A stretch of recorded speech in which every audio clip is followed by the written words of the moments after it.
Trend വന്നു കഴിഞ്ഞാൽ പിന്നെ എല്ലാവരും കൂടെ ഇങ്ങോട്ട് വണ്ടി കയറും. അതാണല്ലോ ഇപ്പോൾ യു കെയിൽ IELTS ഇല്ല, ഡിപെൻഡ് വിസ എന്നപ്പോൾ എല്ലാവരും കൂടെ വണ്ടി വിളിച്ച് അങ്ങോട്ട് പോയി. ക്യൂൻബുക്ക് യൂണിവേഴ്സിറ്റി അങ്ങനത്തെ കുറേ യൂണിവേഴ്സിറ്റികൾ നിങ്ങൾ എടുത്ത് നോക്കി കഴിഞ്ഞാൽ കാണാം അവരുടെ ക്രൈറ്റീരിയ 100% വേവറാണ്, ഫീസ് വേവറാണ്. ഇത് പല കുട്ടികൾക്കും അറിയില്ല. ഫ്രീ ആയിട്ട് പഠിക്കാനുള്ള ഓപ്ഷൻ യൂറോപ്പ് മാത്രം നോക്കി കഴിഞ്ഞാൽ നടക്കില്ല. എവിടേക്കാണ് സറൗണ്ടൻസ് മൊത്തം നോക്കണം. സ്റ്റഡീസിന് ഓപ്ഷൻസ് വേറെ ഉണ്ട്. ഏഷ്യ എന്താ കുഴപ്പം? ഇവിടെ നിങ്ങൾ നോക്കേണ്ടത് ഇത് നമുക്ക് സെറ്റിൽ ആകാൻ പറ്റുമോ എന്നുള്ളതാണ്.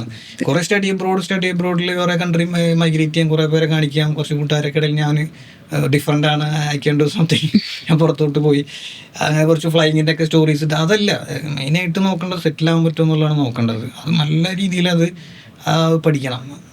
നമ്മൾ അങ്ങോട്ടുള്ള ചിന്തിക്കണം. ആഫ്റ്റർ ദ സ്റ്റഡീസ് എന്ത് ചെയ്യാൻ പറ്റും. ഞാൻ MBA ആയിരുന്നു അവിടെ ചെയ്തിട്ടുണ്ടായിരുന്നത്. MBAക്ക് ഏകദേശം ഫീ വന്നിട്ടുണ്ടായിരുന്നത് എനിക്ക് ഒരു 12,000 സംതിങ് പൗണ്ട്സ് ചെയ്യുന്നു. അതായത് നാട്ടിലത്തെ ഒരു ഏകദേശം കണക്ക് വെച്ചിട്ട് പറയുകയാണെങ്കിൽ ഒരു 12 ലക്ഷത്തേക്ക് എത്തിയിട്ടില്ല, ഓൾമോസ്റ്റ് ആണ് ഞാൻ പറയുന്നത്. അതിൽ തന്നെ എനിക്ക് കുറച്ച് സ്കോളർഷിപ്പൊക്കെ കിട്ടിയിട്ട് എനിക്ക് അത്ര ഫണ്ട് വന്നിട്ടില്ല. പക്ഷേ ഇപ്പോഴത്തെ ഒരു അവസ്ഥ വെച്ച്, അതായത് പിന്നീട് നെക്സ്റ്റ് ഇയർ മുതൽ തന്നെ അവർ ഫീസൊക്കെ മാറ്റിയിട്ടുണ്ട്.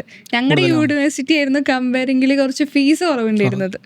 പക്ഷെ ഇപ്പോൾ യൂണിവേഴ്സിറ്റിയിലൊക്കെ ശരിക്കും പറയുകയാണെങ്കിൽ 10 lakhs ഇയർലി തന്നെ 10 lakhs അബോ വരുന്നുണ്ട്. 10 lakhs to 13, 15, 14 അങ്ങനെ പോകില്ല.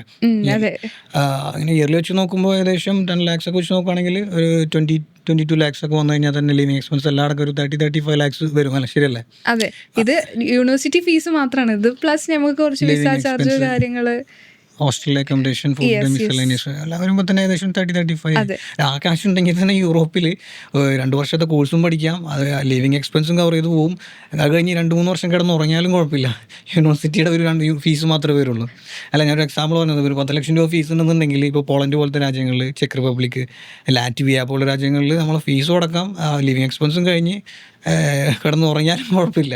പാർട്ട് ടൈമും ഇല്ലെങ്കിലും പ്രശ്നമില്ല, നമുക്ക് കവർ ചെയ്തെടുക്കാം. ശരിക്കും അപ്പോൾ യൂറോപ്പിലൊക്കെ ഫീസ് കുറവാണല്ലേ? യൂറോപ്പിൽ തന്നെ ഇപ്പം ശരിക്കും കുറച്ചും കൂടി അഫോർഡബിൾ ആയിട്ട് നമുക്ക് ചൂസ് ചെയ്യാൻ പറ്റിയ കൺട്രി ഇപ്പോൾ ഏതായാലും ചൂസ് ചെയ്യാൻ ഒരുപാട് ഓപ്ഷൻസ് ഉണ്ട്. ഇപ്പോൾ ഏറ്റവും ലോവസ്റ്റ് ഒക്കെ പറയുകയാണെന്നുണ്ടെങ്കിൽ Latvia, Poland, check republic, France കുറച്ച് കൂടുതലാണ്. എന്നാലും കമ്പാരിറ്റീവ്ലി UK ഒക്കെ വെച്ച് നോക്കുകയാണെങ്കിൽ കുറവ് തന്നെയാണ് ഫ്രാൻസ്. അപ്പോൾ ഏറ്റവും ഫീസ് കുറവ് നോക്കുകയാണെന്നുണ്ടെങ്കിൽ ഇപ്പോൾ ലാറ്റ്വിയ നല്ലൊരു ഓപ്ഷനാണ്, പോളണ്ട് നല്ലൊരു ഓപ്ഷനാണ്. പോളണ്ടൊക്കെ ഇപ്പോൾ വിസ റിജക്ഷൻസ് നല്ല കൂടുതലാണ്, അതെല്ലാം ട്രിഗർ ചെയ്യുന്നൊരു വിഷയമാണ്. വിസ കിട്ടാത്തത് വലിയൊരു വിഷയമാണ്. ലാറ്റ്വിയ അത്യാവശ്യം വിസ റിജക്ഷൻസ് ഒക്കെ കുറവുള്ളതാണ്. അപ്പോൾ അതും കൂടെ നോക്കണമല്ലോ. ലോ റേറ്റ് മാത്രം നോക്കി ഓപ്റ്റ് ചെയ്ത് നമ്മൾ സമയം കുറേ പോകും. കുറേ കുട്ടികൾ ഡെഫർ ആവുന്നുണ്ട്, യൂണിവേഴ്സിറ്റി സൈഡിൽ നിന്നും ആവുന്നുണ്ട്, വിസ റിജക്ഷനും കൊണ്ടാവുന്നുണ്ട്. ഇത് 1-2 വർഷം ലോ ഫീസ് നോക്കിയിരുന്നു കഴിഞ്ഞാൽ പ്രശ്നമാണ്. വിസ സൈഡിലേക്ക് വരുമ്പോൾ അത് വിസ അപ്രൂവലുള്ള കൺട്രിയും കൂടെ ചൂസ് ചെയ്യണ്ടേ. UK എന്തുകൊണ്ടാണ്? UK ധൈര്യമായിട്ട് വെക്കാം, എങ്ങനെ പോലും അത്യാവശ്യം ഇന്ത്യൻ സ്റ്റുഡൻസിനെ വെൽക്കം ചെയ്യുന്ന കൺട്രിയാണ്. അപ്പോൾ വലിയ വിസ റിജക്ഷൻ ഒന്നുമില്ല, ക്രൈറ്റീരിയകൾ കുറവാണ്. ചിലപ്പോൾ ഒരു മാസമൊക്കെ ഷോമണി ഇട്ട് കഴിഞ്ഞാൽ ചിലപ്പോൾ നിങ്ങൾക്ക് വിസ അപ്രൂവൽ ഉണ്ടാവും, ശരിയല്ലേ? അപ്പോൾ അതുപോലെയല്ല, യൂറോപ്പ് കുറച്ച് ക്രൈറ്റീരിയ കൂടുതലാണ്, പക്ഷേ ഫീസ് കുറവാണ്. ഇപ്പോൾ ഏകദേശം നമ്മൾ ബാംഗ്ലൂർ, ചെന്നൈയിലൊക്കെ പഠിക്കുന്ന ഒരു ഫീസ് ഉണ്ടല്ലോ, ഇപ്പോൾ എനിക്ക് തോന്നുന്നു 3 ലക്ഷം രൂപ വരെയൊക്കെ ബാംഗ്ലൂരിൽ പോയി പഠിക്കുന്നുണ്ട് MBA ഒക്കെ. അത് വെച്ച് നോക്കുമ്പോൾ അതിനേക്കാൾ കുറവ് ഫീസ് പഠിക്കാൻ പറ്റും. ഇപ്പോൾ ലാറ്റ്വിയയിലുള്ള ടൊറിബ യൂണിവേഴ്സിറ്റി, ഇക്ക യൂണിവേഴ്സിറ്റി, TSI എന്ന് പറഞ്ഞ യൂണിവേഴ്സിറ്റീസൊക്കെ അത്യാവശ്യം എക്സ്ക്ലൂസീവാണ്. ഇവിടെ പല കേരളത്തിലുള്ള ആളുകളായിട്ടൊക്കെ അസോസിയേറ്റഡ് ആണ്, കൊളാബറേറ്റഡ് ആണ്. അവർക്ക് ഡെലിഗേറ്റ് ചെയ്ത് കൊടുത്തിട്ടുണ്ട്, വർക്ക് അഡ്മിഷൻസ് ചെയ്യാനുള്ള എക്സ്ക്ലൂസീവ് ഒക്കെ കൊടുത്തിട്ടുണ്ട്. ഇപ്പം നമ്മളായിട്ടായാലും കണക്ഷൻ ഉള്ളതാണ് TSI. ഓക്കെ, അപ്പോൾ അങ്ങനത്തെ ഓപ്ഷൻസ് ഉണ്ട് ലാറ്റ്വിയയിൽ. ഇപ്പം നമ്മൾ മുന്നേ പറഞ്ഞ പോലെ തന്നെ എനിക്ക് തോന്നുന്നു കൂടുതൽ ആളുകളും യൂറോപ്പിനേക്കാളും കൂടുതൽ UK ചൂസ് ചെയ്യാനുള്ള കാരണം ലാംഗ്വേജ് ആയിരിക്കുമല്ലേ? മേ ബി കാരണം പല യൂറോപ്യൻ കൺട്രീസും ഇംഗ്ലീഷ് സ്പീക്കിംഗ് കൺട്രിയാണ്, അത് വലിയൊരു അഡ്വാൻറ്റേജ് ആണ്. അത് വർക്ക് ലൈഫിലേക്ക് വരുമ്പോഴും വലിയ പ്രശ്നമില്ല. അത് എന്താ പറയുക, എലിജിബിലിറ്റി സർട്ടിഫിക്കറ്റ്സ് ഉണ്ടാവണം. അപ്പോൾ ഡോക്ടറേറ്റിന് മെഡിക്കൽ ഫീൽഡിലുള്ളവർ, നേഴ്സ്, ഡോക്ടർമാർക്കെല്ലാം IELTS എടുക്കണം എന്നുള്ളത് തന്നെയാണ്. 6.5 അല്ല 6.5 ഒക്കെ എടുക്കണം അവരുടെ സ്കോർ. അപ്പോൾ അത് ലീഗലി അവർ സർട്ടിഫൈഡ് ആവണം ലാംഗ്വേജിൽ. പക്ഷേ ഇംഗ്ലീഷ് സ്പീക്കിംഗ് ആണ്. മാൾട്ട നല്ലൊരു ഓപ്ഷനാണ്. മാൾട്ടയിൽ ഇംഗ്ലീഷ് സ്പീക്കിംഗ് ആണ്. അത് വർക്ക് ലൈഫിലേക്ക് വരുമ്പോഴും കുഴപ്പമില്ല. നമ്മൾ അതും കൂടെ നോക്കണം. ഈ സ്റ്റഡി അബ്രോഡ് സെലക്ട് ചെയ്യുമ്പോൾ പ്രശ്നം വെച്ചാൽ പോസ്റ്റ് സ്റ്റഡി എന്ത് ചെയ്യും, എന്താണ് ചെയ്യേണ്ടത്, എന്തൊക്കെ കാര്യങ്ങൾ നോക്കേണ്ടതെന്നുള്ളത് വലിയൊരു സ്റ്റഡി തന്നെയാണ്. ഇതിൽ തീരുന്നതല്ല. ഒരു കൺട്രീനെ കുറിച്ചാണെങ്കിൽ ഇപ്പോൾ പറഞ്ഞാൽ അവസാനിപ്പിക്കാം. ഇത് കാര്യമായിട്ടുണ്ട്. ഇപ്പോൾ പല കൺട്രികളോട് ഒന്നിച്ച് ചോദിച്ചു കഴിഞ്ഞാൽ പലതും പല ക്രൈറ്റീരിയയാണ്.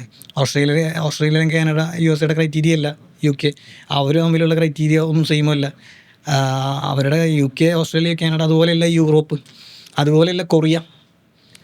അപ്പോൾ കൊറിയ ട്രെൻഡിങ് ആണ് ഇപ്പോൾ. ഒരുപാട് സ്റ്റുഡൻസും പോകുന്നതാണെന്നുണ്ടെങ്കിൽ പിന്നെ കൊറിയൊക്കെ ഇഷ്ടംപോലെ കുട്ടികൾ പോകുന്നുണ്ട്. ഇപ്പോൾ നമ്മുടെ നാട്ടിൽ അറിയാത്തതേ ഉള്ളൂ. നോർത്തിലൊക്കെ ഇഷ്ടംപോലെ കുട്ടികൾ മൈഗ്രേറ്റഡ് ആണ് കൊറിയയിലേക്ക്. ഈ K-pop കൾച്ചറൊക്കെ അതിനെ ഒരു എൻഹാൻസ് ചെയ്തിട്ടുണ്ട് അല്ലേ? K-pop കൾച്ചറൊക്കെ അവിടെ മെയിൻ, അവിടെ വലിയ കരിക്കുലം തന്നെയാണ്. അവിടെ സ്റ്റഡീസ് തന്നെ ഉണ്ട്. അവിടെ കൊറിയൻ ഇൻഫ്ലുവൻസ് ചെയ്യുന്ന കാര്യം എന്ന് പറഞ്ഞു കഴിഞ്ഞാൽ അവിടുത്തെ ഈ കോസ്മെറ്റോളജി, ഡെർമറ്റോളജി, ബയോടെക്നോളജി, പ്രൊഡക്ഷൻ ലെവലിൽ മെയിനായിട്ട് സ്കിൻ കെയറിൻ്റെ ലോകത്തിലെ ഏറ്റവും നല്ല ഫേമസ് ആയിട്ടുള്ളൊരു സ്കിൻ കെയർ ഇൻഡസ്ട്രി തന്നെയാണ് അവിടുത്തെ കോസ്മെറ്റിക് പ്രോഡക്ട്സ് ഒക്കെ. അത് വലിയൊരു അട്രാക്ഷനാണ്, അവിടുത്തെ ഇൻഫ്ലുവൻസ് ചെയ്യുന്ന കാര്യമാണ്. ഇവിടുത്തെ പല സെലിബ്രിറ്റീസൊക്കെ പോകുന്നത് കൊറിയയിൽ കൊറിയൻ കോസ്മെറ്റിക് ഡിപ്പെൻഡ് ചെയ്യുന്നുണ്ട് അവർ.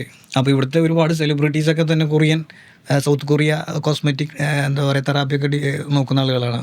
അവിടെ പോയിട്ട് ചെയ്യുന്നവരുണ്ട്. ഒരുപാട് അത്യാവശ്യം പോപ്പുലറായിട്ടുള്ള മലയാളി ഇൻഡസ്ട്രിയിലുള്ള പലരും ഉണ്ട്.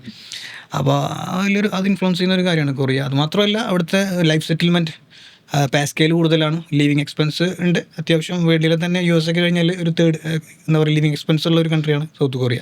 ലിവിങ് എക്സ്പെൻസ് കൂടുതലാണ്, പക്ഷേ പേ സ്കെയിൽ ഉണ്ട്. അതാണ് വ്യത്യാസം. ഇപ്പം അങ്ങോട്ടേക്ക് പോകാനുള്ള ക്രൈറ്റീരിയ ബാക്കിയുള്ള കൺട്രികളെ വെച്ച് നോക്കുമ്പോൾ എന്താണ്? പക്ഷേ ഡിഫിക്കൽട്ടാണ് ഇപ്പോൾ ഡിഫിക്കൽട്ടാണ്. അതിൻ്റെ കാരണം ഇതുപോലെയാണ്, ഒരുപാട് ആളുകൾ കയറി ചെന്ന് ഫാബ്രിക്കേറ്റ് ഡോക്യുമെൻ്റ് ഒക്കെ വെച്ച് ചെന്ന് പിന്നെ അത് മാത്രമല്ല തിരിച്ച് റിട്ടേൺ ഇല്ല. അവിടെ റെഫ്യൂജി ലൈനിലൊക്കെ നിൽക്കാൻ തുടങ്ങി കഴിഞ്ഞാൽ പിന്നെ അവർക്ക് ബുദ്ധിമുട്ടാണ്.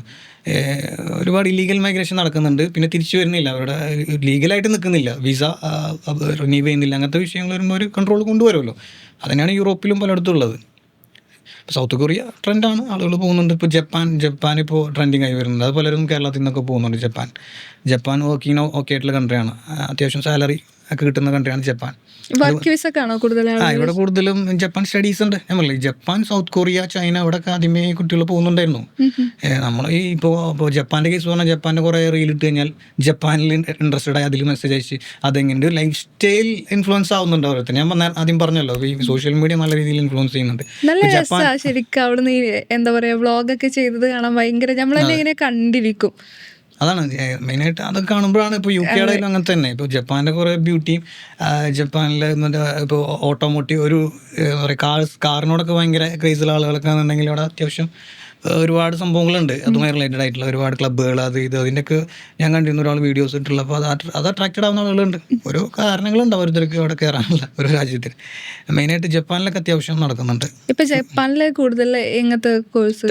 എഞ്ചിനീയറിംഗ് ഫീൽഡൊക്കെ നോക്കണം നന്നായിരിക്കും ജപ്പാനിൽ. അത്യാവശ്യം മെയിനായിട്ട് ഇലക്ട്രോണിക് ആ സൈഡിലൊക്കെ അത്യാവശ്യം ഡെവലപ്ഡ് ആണല്ലോ. ജപ്പാൻ്റെ പ്രൊഡക്റ്റ് എന്ന് പറഞ്ഞാണല്ലോ ലോകത്തിൽ ഏറ്റവും കൂടുതൽ ആളുകൾ യൂസ് ചെയ്തിരുന്നത്. ഒറിജിനൽ എന്ന് പറയുന്നത് ജപ്പാനിലാണ്. പണ്ട് ചൈന ജപ്പാൻ്റെ വേർതിരിച്ചത് അങ്ങനെ ആയിരുന്നല്ലോ. ജപ്പാൻ്റെ പ്രൊഡക്റ്റ് ആണെങ്കിലും ഓക്കെ, ജപ്പാൻ്റെ വാച്ച് ആണെങ്കിലും ഓക്കെ, ജപ്പാൻ്റെ ടോയ്സ് അങ്ങനെ ജപ്പാൻ നമ്മൾ ആദ്യം ഷോ കാണിച്ചിരുന്നത്. നമ്മൾ പണ്ടൊക്കെ നമ്മളെ പേരൻസ് ഗൾഫിൽ നിന്ന് വന്നാൽ ഇത് ജപ്പാൻ്റെതാണെന്ന് പറഞ്ഞു കഴിഞ്ഞാൽ Japan electrical side, electronics, engineering ഒക്കെ നോക്കുകയാണെങ്കിൽ നന്നായിരിക്കും. എല്ലാ ഫീൽഡും ഉണ്ട്, മെഡിക്കൽ എല്ലാ ഫീൽഡും ഉണ്ട്. ഈവൻ കൊറിയ നല്ലൊരു ഓപ്ഷൻ. ഞാൻ നേരത്തെ പറഞ്ഞു കൊറിയയിലൊരു ഇതെല്ലാ കോഴ്സുകളും. നഴ്സിങ്ങിന് പോകുന്നവരുണ്ട് കൊറിയയിൽ. നഴ്സിങ്ങിൽ ഇവിടെ നമ്മൾ അറിയാത്തതാണ്. അത് ഏതാണോ ട്രെൻഡ് അതിലേക്ക് നീങ്ങാന്നുള്ളത് തന്നെ. ഇപ്പോൾ കൊറിയ ട്രെൻഡ് വരുമ്പോൾ എല്ലാവരും ഇങ്ങോട്ട് ചാടും. കൊറിയ ഒരു ഏഷ്യൻ കൺട്രി ആയതുകൊണ്ട് തന്നെ ആളുകൾ മറ്റൊരു യൂറോപ്പ്, ഏഷ്യ എന്നുള്ള വേർതിരിവുണ്ട്. യൂറോപ്പിൽ പോയിട്ട് കഷ്ടപ്പെടണേക്കാൻ നല്ല ഏഷ്യയിൽ പോയിട്ട് നല്ല സ്ഥലങ്ങളിൽ നിൽക്കുന്നത്. ജനറൽ വർക്കിന് ഏകദേശം 77 രൂപ കുറഞ്ഞ ശമ്പളമുണ്ട്. ജനറൽ വർക്ക്, ഞാൻ പറഞ്ഞത് വൈറ്റ് കോളർ അല്ല, ജനറൽ വർക്കുകൾ. അതായത് അവിടുത്തെ എക്സ്പെൻസിനനുസരിച്ചുള്ള ന്യായമായ ശമ്പളം അവിടെ കിട്ടുന്നുണ്ട്. അതാണ് വ്യത്യാസം. അവിടെ ഹവറിന് പേയ്മെൻറ്റ് തന്നെയാണ് യൂറോപ്പിലുള്ള പോലെ തന്നെ, പക്ഷേ പേയ്മെൻറ്റ് സ്കെയിൽ കൂടുതലാണ്. അപ്പോൾ എന്തുകൊണ്ട് സൗത്ത് കൊറിയ എന്ന് ഞാൻ അതിലേക്ക് അത് കൂടുതൽ എടുത്ത് പറയുന്ന കാര്യം എന്ന് വെച്ച് കഴിഞ്ഞാൽ സെറ്റിൽ ആവാൻ പറ്റും, കുഴപ്പമില്ല. പ്രത്യേകിച്ച് ഇപ്പം ഞാനൊക്കെ ഒരു വെബ്സൈറ്റിൽ നോക്കിയപ്പോൾ കണ്ടത് ഒരു മലയാളി പ്രൊഫസർ അവിടെ വർക്ക് ചെയ്യുന്നുണ്ട്. അത് നമ്മൾ ആളായിട്ട് കമ്മ്യൂണിക്കേഷനായി. ഇപ്പം ഞാനൊരു ആപ്ലിക്കേഷന് വേണ്ടി ട്രൈ ചെയ്തപ്പോൾ പിന്നെ ആളായിട്ടായി കമ്മ്യൂണിക്കേഷൻ പറഞ്ഞു നമുക്ക് മലയാളി. ആ പേര് കണ്ടപ്പോൾ തന്നെ എനിക്ക് തോന്നി. അവരുടെ വെബ്സൈറ്റിൽ ഒഫീഷ്യലായിട്ട് അവരുടെ പ്രൊഫസറിന് എഴുതിയിട്ടുണ്ട്. കെമിസ്ട്രി ഡിപ്പാർട്ട്മെൻറ്റിലെ പ്രൊഫസറായിരുന്നു. ആ പുള്ളി മലയാളി കണക്ഷൻ, ഇന്ത്യൻ കണക്ഷൻ വന്ന പുള്ളിനെ ഡെലിഗേറ്റ് ചെയ്തു. അപ്പോൾ നോക്കുമ്പോൾ അത്രയും നല്ല ഡിഗ്രി, നല്ല പ്രൊഫൈൽ ആളുകളൊക്കെ ചെയ്യുന്നുണ്ട് കൊറിയയിൽ. നമ്മളറിയാത്തതാണ്. ട്രെൻഡ് വന്നു കഴിഞ്ഞാൽ പിന്നെ എല്ലാവരും കൂടെ ഇങ്ങോട്ട് വണ്ടി കയറും. അതാണല്ലോ. ഇപ്പോൾ UK IELTS ഇല്ല, ഡിപ്പെൻഡ് വിസ എന്നപ്പോൾ എല്ലാവരും കൂടെ വണ്ടി വിളിച്ച് അങ്ങോട്ട് പോയി. ഇപ്പോൾ യൂറോപ്പ്, പോളണ്ടിലേക്ക് ഒരു ട്രെൻഡ് വന്നപ്പോൾ അങ്ങോട്ട് പോയി. കാനഡ ആദ്യമേ അങ്ങനെയാണ്. കാനഡ പിന്നെ ക്രൈറ്റീരിയ വെച്ചിട്ടുള്ളതുകൊണ്ടാണ്. ഇപ്പോൾ IELTS നിർബന്ധമായതുകൊണ്ട്, ഇല്ലെങ്കിൽ മൊത്തം അവിടെ ഉണ്ടാവും. അപ്പോൾ ലാംഗ്വേജ് എന്തെങ്കിലും പ്രശ്നമുണ്ടോ ശരിക്കും? കൊറിയൻ ലാംഗ്വേജ് അങ്ങനെ ഒരു ഞാൻ പറഞ്ഞില്ല, ക്രൈറ്റീരിയകളുണ്ട്. ലാംഗ്വേജ് പഠിക്കുകയാണെന്നുണ്ടെങ്കിൽ ഒരുപാട് അഡ്വാൻറ്റേജ് ഉണ്ട് സൗത്ത് കൊറിയയിൽ. നിങ്ങൾ ലാംഗ്വേജ് പഠിക്കാൻ തയ്യാറാണെങ്കിൽ ജർമ്മനി പോലെയല്ല.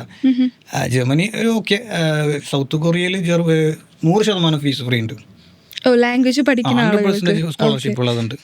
അത് പഠിക്കുന്നതിനനുസരിച്ച് ഏതൊക്കെ level 1, level 2, level 3 up to 6 വരെയൊക്കെ ഉണ്ട്. 6 ഒക്കെ പറയുന്നത് ഒരു 100% വരെ സ്കോളർഷിപ്പ് വേവർ പറയുന്നുണ്ട്. നിങ്ങൾ വെബ്സൈറ്റ് ഒക്കെ നോക്കിയാൽ കാണാൻ പറ്റും. അത്യാവശ്യം സൺമൂൺ യൂണിവേഴ്സിറ്റി, സിയോൾ യൂണിവേഴ്സിറ്റി, അതുപോലെ ക്യുൻബുക്ക് യൂണിവേഴ്സിറ്റി, അങ്ങനത്തെ കുറേ യൂണിവേഴ്സിറ്റികൾ നിങ്ങൾ എടുത്ത് നോക്കി കഴിഞ്ഞാൽ കാണാം അവരുടെ ക്രൈറ്റീരിയ 100% വേവറാണ്, ഫീസ് വേവറാണ്. ഇത് പല കുട്ടികൾക്കും അറിയില്ല. ഫ്രീ ആയിട്ട് പഠിക്കാനുള്ള ഓപ്ഷൻ യൂറോപ്പ് മാത്രം നോക്കി കഴിഞ്ഞാൽ നടക്കില്ല. എവിടേക്കാണ് സറൗണ്ടൻസ് മൊത്തം നോക്കണം. സ്റ്റഡീസിന് ഓപ്ഷൻസ് വേറെ ഉണ്ട്. ഏഷ്യ എന്താ കുഴപ്പം? ഇവിടെ നിങ്ങൾ നോക്കേണ്ടത് ഇത് നമുക്ക് സെറ്റിൽ ആവാൻ പറ്റുമോ എന്നുള്ളതാണ്.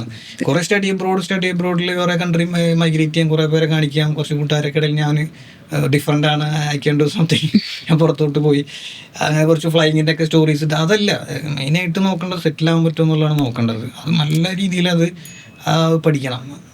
നമ്മൾ അങ്ങോട്ടുള്ള ചിന്തിക്കണം. ആഫ്റ്റർ ദ സ്റ്റഡീസ് എന്ത് ചെയ്യാൻ പറ്റും, ആ കൺട്രിയിൽ എനിക്ക് നിൽക്കാൻ പറ്റും. നാളെ ഒരു നിയമം വരികയാണ് UK മൊത്തം കംപ്ലീറ്റ് പുറത്തുനിന്നുള്ള വർക്കേഴ്സിനെ എടുക്കണില്ല, എന്ത് ചെയ്യും? UK യൂറോപ്പിലാണെങ്കിൽ കാനഡയിൽ അങ്ങനെ പ്രശ്നങ്ങൾ വന്നില്ലേ? ഇപ്പോൾ കെയർ ടേക്കർ വിസയുടെ അതിൽ കൺട്രോൾ വന്നു തുടങ്ങി. ഇനി ഇന്ത്യൻസിന് വിസ കിട്ടാൻ കുറച്ച് ബുദ്ധിമുട്ടാണ്. ഓക്കെ, അപ്പോൾ അങ്ങനത്തെ വിഷയങ്ങൾ നല്ലോണം പഠിക്കേണ്ടതുണ്ട്. ഒരു കൺട്രിയിലേക്ക് മൈഗ്രേറ്റ് ചെയ്യുമ്പോൾ മൈഗ്രേഷൻ തന്നെയാണല്ലോ ഫോർ ദ ടൈം ബീയിങ്. നമ്മളത് കഴിഞ്ഞാൽ ഉദ്ദേശിക്കുന്നത് തന്നെയാണല്ലോ സെറ്റിൽമെൻ്റ് ആണ്. അപ്പോൾ കൊറിയയിലൊക്കെ അത്യാവശ്യം മലയാളികൾ ഫാമിലി സെറ്റിൽ ആയി, ജപ്പാനിൽ സെറ്റിലായ ഫാമിലി ഉണ്ട്. മലയാളി ഫാമിലി തന്നെ എനിക്കറിയാം, വർഷങ്ങളായിട്ട് 20 വർഷമായിട്ടൊക്കെ ഉള്ളവരുണ്ട്. അപ്പോൾ അത് നല്ലൊരു ഓപ്ഷനാണ്, സ്റ്റഡി ഡെസ്റ്റിനേഷനാണ്.